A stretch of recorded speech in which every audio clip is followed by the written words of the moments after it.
आज हम चर्चा कर रहे हैं एग्जिट पोल को लेकर। अभी हमने आज तक का देखा था, इस समय इंडिया वोट टीवी का जो एग्जिट पोल है वो देख रहे हैं। उसमें एनडीए को 289 सीट दी गई है, यूपीए को 101 सीट दी गई है और अन्य को 148 सीट दी गई है। आम आदमी पार्टी को 5 सीटें दी गई हैं। तो ये भी करीब करीब उसी तरह का एग्जिट पोल है जो हमने आज तक का और सिसरो का देखा था।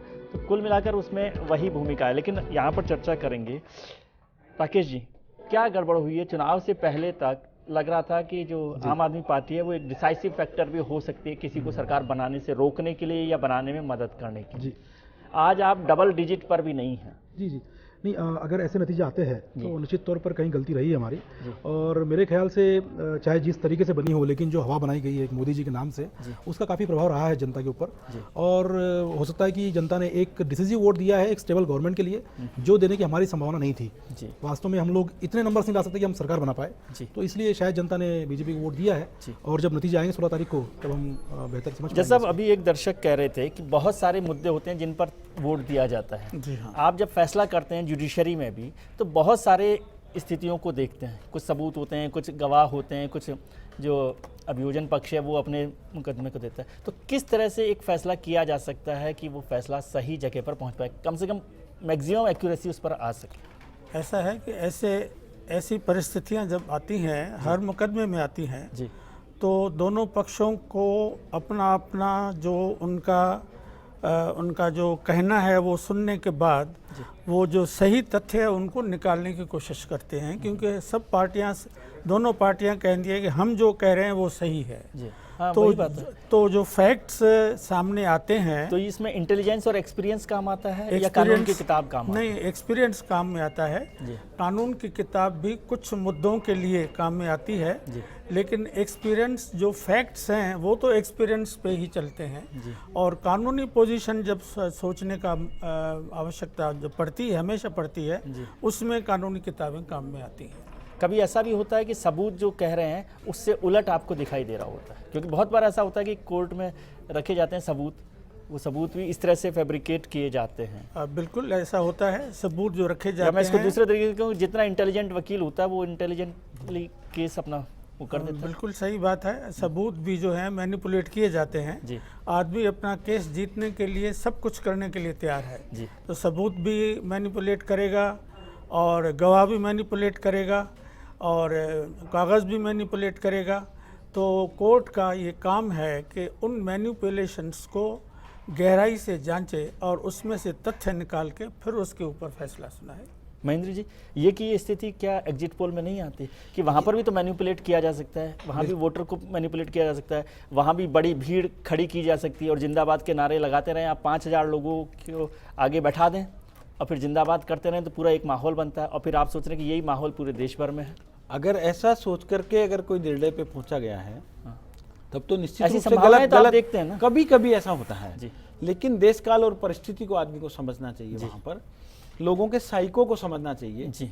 और जो बात कर रहा है उसके भी अगर फेस रीडिंग करेंगे, उसके फेस एक्सप्रेशंस को देखेंगे, तो पता लग जाता है करीब करीब कि ये मैनिपुलेटेड बात कर रहे हैं या निष्पक्ष बात कर रहा है। एक बात।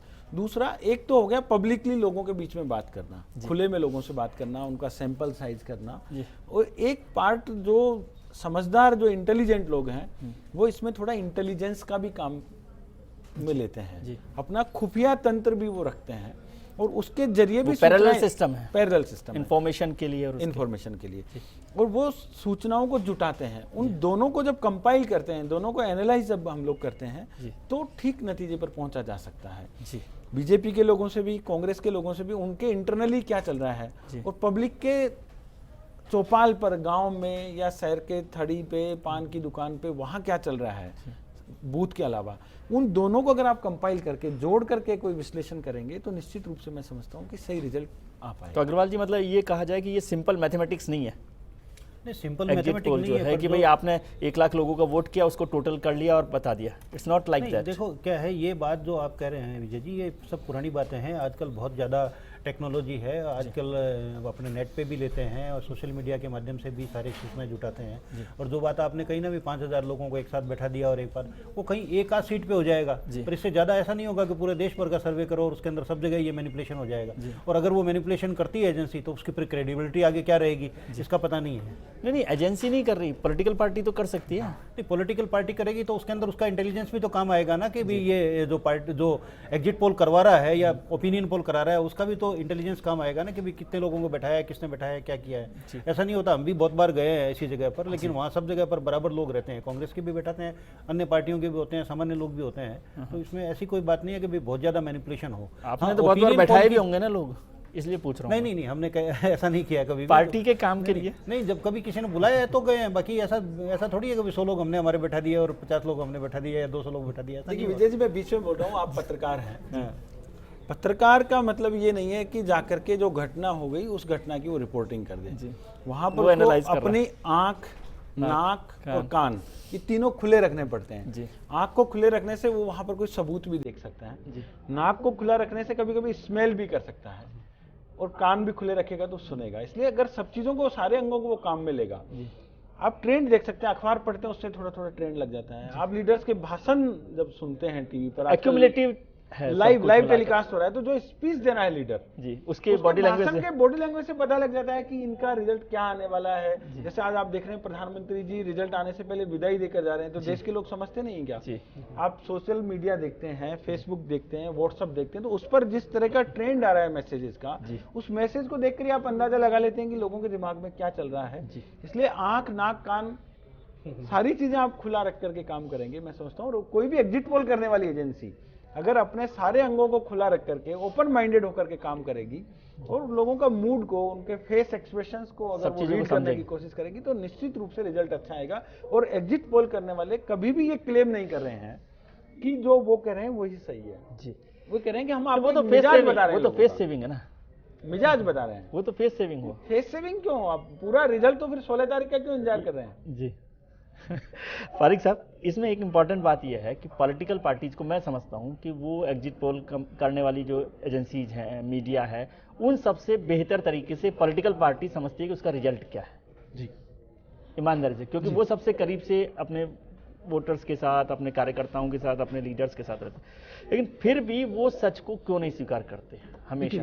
या तो चुनाव के नतीजे आने की या चुनाव मत पड़ने तक नहीं करती कोई पार्टी। उसका कारण है कि उसका प्रभाव पड़ता है वोटिंग के ऊपर। नहीं, अब जैसे एग्जिट पोल हो गया, अब तो खत्म हो गया, इलेक्शन खत्म हो गया, लेकिन आज भी पॉलिटिकल पार्टी ये सच स्वीकार करने को नहीं है कि क्या रिजल्ट हो सकता है। नहीं, जैसे यदि महेंद्र जी जो रिजल्ट बता रहे हो, अग्रवाल साहब जो रिजल्ट बता रहे हैं, उसको स्वीकार करने को नहीं, देखेंगे हम 16 तारीख को। अब तो कोई फर्क नहीं पड़ने वाला ना चुनाव नतीजे। देखिए, जैसे आम आदमी पार्टी तो आ रही है डिबेट्स के अंदर, कांग्रेस जो नहीं आ रही है, मैं समझता हूँ उसका कारण ये है कि 2004 में, 2009 में उन्होंने बड़े झटके खाए हैं। जब आपने उनके खिलाफ दिया था एग्जिट पोल, बाद में उनकी सरकार बन गई, इसलिए वो अभी तिनके की उम्मीद में है कि मैं विजय जी कुछ और ऐड करना चाह रहा हूँ। मैं डॉक्टर हूँ, हम लोग मेडिकल साइंस में भी स्टैटिस्टिक्स का उपयोग करते हैं। मेरे ख्याल से वो स्टैटिस्टिक्स का उपयोग अगर सही तरीके से करो आप, तो ये बहुत अच्छा रह सकता है। उसमें 2-3 चीज़ें होनी चाहिए। एक तो ये कि सैंपल साइज जो है आपकी वो कैलकुलेट होती है पहले से ही, कितने फैक्टर्स आप एनालाइज कर रहे हो, उसके बेस पर एक सैंपल साइज बननी चाहिए, उतना ही सैंपल साइज आपको होना चाहिए, कम पे आप एनालाइज ना करो। सेकंड चीज़ ये है कि जितने ओपिनियन पोल करा रहे हो, एग्जिट पोल करा रहे हो, उनका एक रजिस्टर पहले से हो जाए कि ये करने वाले हैं, वरना कई बार ओपिनियन पोल किए जाते हैं और वो दबा दिए जाते हैं कुछ कारण से। बहुत महत्वपूर्ण सवाल है, इस पर भी चर्चा करेंगे। चलिए, ये महत्वपूर्ण सवाल किया कि जितने सर्वे किए जाते हैं वो क्या पूरे सामने आते हैं, इस पर चर्चा करेंगे हम ब्रेक के बाद। तुरंत लौटते हैं, आप हमारे साथ बने रहिए। हमारे खास मेहमान जो चुनाव विशेषज्ञ भी हैं और दूध का दूध और पानी का पानी करने वाले लोग भी हैं। आप हमारे साथ बने रहिए, तुरंत लौटते हैं। लिए सरकार बनाने के लिए हमने संघर्ष किया है और हम पूरे विश्वास के साथ कह सकते हैं कि यूपीए 3 की सरकार बनेगी। रोड शो में जो भीड़ थी उसको तो आप झुटला नहीं पाए। उससे पहले हम देख रहे थे कि फलां पार्टी है, फलां पार्टी है, फलां पार्टी है, कांग्रेस तो है ही नहीं। आज कांग्रेस दिख गई तो आप लोग मना नहीं कर पा रहे हैं।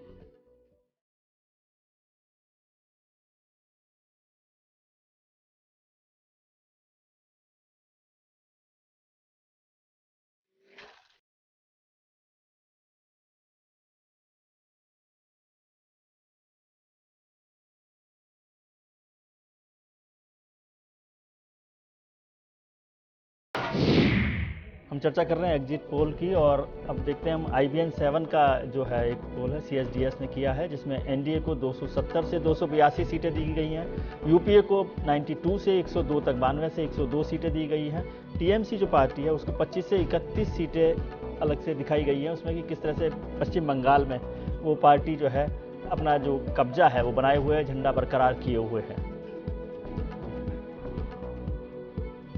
ये टाइम्स नाउ ORG का सर्वे, ये थोड़ा सा अलग सर्वे दिखाई दे रहा है महेंद्र जी, कि जिसमें NDA को 249 सीटें दी गई हैं और UPA को 148 सीटें दी गई हैं। NDA को इस मेरे ख्याल से ORG सर्वे में ही सबसे कम सीटें दिखाई गई हैं, और उसमें भी राजस्थान का हम जिक्र करें तो मैंने देखा था कि राजस्थान में 12-13 सीटें भारतीय जनता पार्टी को दी गई है।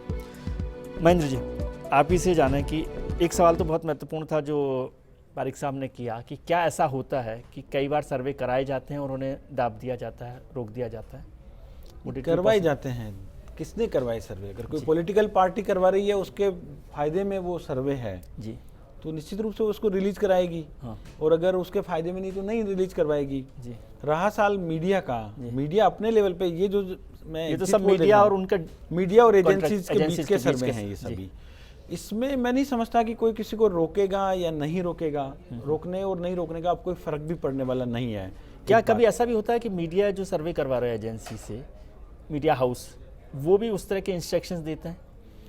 देखिए, अभी तक हमारा अनुभव ऐसा नहीं रहा। मैं पिछले 15-17 वर्ष से एक एजेंसी को रन कर रहा हूँ, राजस्थान में सर्वे कर रहा हूँ, और हमने बहुत सारे सर्वे किए और बहुत सटीक सर्वे किए हैं जी। बहुत लो प्रोफाइल रह करके हम लोगों ने काम किया है जी। मैं कई बार चैनल्स पे कभी कभी आया हूँ, आपसे मेरा ज़्यादा संपर्क नहीं रहा। 2008 का जब रिजल्ट आया विधानसभा चुनाव का, तो मैं एक चैनल पर आया था और मैंने कहा था कि सत्ता परिवर्तन होगा, सत्ता परिवर्तन होगा। तो कुछ लोग ऐसा काम करते होंगे, इंस्ट्रक्शंस पे काम करते होंगे, तो निश्चित रूप से उनके रिजल्ट भी ठीक नहीं रहते हैं। जैसा कि आप राजस्थान में बता रहे हैं अभी कि एक चैनल और एक एजेंसी बीजेपी को 10-12 सीटें दे रही है। ये बात थोड़ा गले नहीं उतर रही इस माहौल और परिस्थिति में, जिसमें 163 सीट बीजेपी के भी आई है। और तो क्या आप उसे मैथमेटिकल एरर मान रहे हैं या कुछ इन्फ्लुएंस मान रहे हैं? किस तरह से देखते हैं? अगर इन्फ्लुएंस है तो दुर्भाग्यपूर्ण है, और मैथमेटिकल एरर के बजाय भी जो आदमी काम कर रहा है, ये जिस आदमी को यहाँ पर इंचार्ज बनाया गया है काम का, मुझे लगता है उसका लेक ऑफ अटेंशन काम के प्रति है। उसने ठीक से उसको समझा नहीं है, और ये आप देखिएगा 16 तारीख को साबित भी होगा। चलिए, समझने वाली बात भी ठीक है, लेकिन कई सर्वे तो मैनेज किए जाते हैं, ये कोई नई बात थोड़ी है। हाँ, इसके लिए जो सर्वेज हैं मैनेज करने की ज्यादा जरूरत नहीं है। तो सर्वे तो मैनेज होता है। मैं लेक ऑफ अटेंशन मानता हूँ इसमें। जो आदमी काम कर रहा है उसकी समझ पे मुझे प्रश्न चिन्ह नहीं, समझ की तो बाद में बात आती है, पहले तो मैनेजमेंट की बात है। मैनेज करने के बाद में समझ उस तरफ जाती है जहाँ पे मैनेजमेंट चलता है। प्री पोल में लागू होती है। प्री पोल पे सर्वे के लिए कहना कि भाई सर्वे दबा दिए जाते हैं या रखे जाते हैं, ऐसा नहीं है। वो पॉलिटिकल पार्टी चुनाव से पहले भी अपना आंकलन एनालिसिस के लिए करती है। और विधानसभा सीट के हिसाब से भी या लोकसभा सीट के हिसाब से भी सर्वे करती है कि हमारी क्या पोजीशन है क्या नहीं है। वो इंटरनल काम के लिए होता है, पब्लिश करने के लिए होता भी नहीं है। कभी पब्लिश में क्या है, वो अपने उसकी स्थिति को सुधारने सर्वे की भी बात करेंगे हम उसमें। अगर आप पार्टी के फेवर एक ये देखते हैं कि एग्जिट पोल पर हमने एक पिछले जो जस्टिस इसरानी एक रिजल्ट ऑफ द सर्वे देखते हैं हम लोग। ये 4 इलेक्शंस का हमने जिक्र किया कि एग्जिट पोल में क्या क्या बताया गया। अलग अलग एग्जिट पोल में 1998 में एनडीए को 214 से 249 सीटें दी गई, जिसमें नतीजे में 252 सीट मिली, तो करीब करीब बराबर सीट है। 1999 में एनडीए को 300 से 334 सीटें दी गई, लेकिन वो 296 पर आकर रुक गए।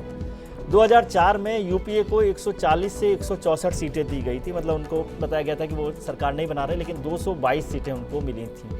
और यूपीए के लिए 2009 में 191 से 216 सीटें दी गई, लेकिन वो 262 सीटों तक पहुंच गए। तो इस परसेंटेज में मार्जिन तो काफ़ी है। इसके अलावा विजय जी 2004 में एनडीए को दी गई थी 189 जी, और उन्हें मिली शायद 255 जी।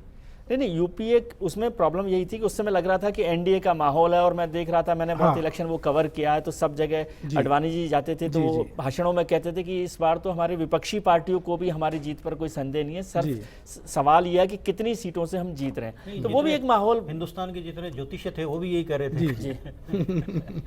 नहीं लेकिन सर ये तो आपकी जिम्मेदारी खुद से तो आप नहीं बच सकते ना, ज्योतिष कह रहे होंगे तो कुछ भी कह रहे होंगे। नहीं मैं लेकिन तो, एक मतलब आपका मतलब जो भी ये भी अपना आपका मतलब जो हम लोग एनालिसिस कर रहे हैं वो तो अपनी जिम्मेदारी से नहीं बच सकते। वो तो ये नहीं कह सकते कि ज्योतिष कह रहे थे तो फिर विनोद शास्त्री जी को, मुकेश शास्त्री जी को या किसी और ज्योतिषाचार्य को बुला लेंगे हम, शंकर अग्रवाल जी को, महेंद्र जी को क्यों बुलाएंगे, क्यों? लेकिन जो बात एग्जिट पोल के अलावा जो बात हो रही है महेंद्र जी, प्री पोल सर्वे भी बहुत होते हैं और वो प्री पोल सर्वे मैं समझता हूं कि वो ज्यादा इंपॉर्टेंट रोल प्ले करते हैं इलेक्शंस में, इलेक्शन और वो माहौल बनाते हैं। तो क्या वो प्री पोल सर्वे मैनेज्ड प्री पोल सर्वे होते हैं? देखिए हमारा ऐसा अनुभव नहीं रहा कि वो प्री पोल सर्वे जो है मैनेज रहे हों, लेकिन एक बात का मुझे उसमें अंदेशा रहता है कि कोई भी चैनल या एजेंसी इतना बड़ा बजट खर्च करके सर्वे क्यों करेगा।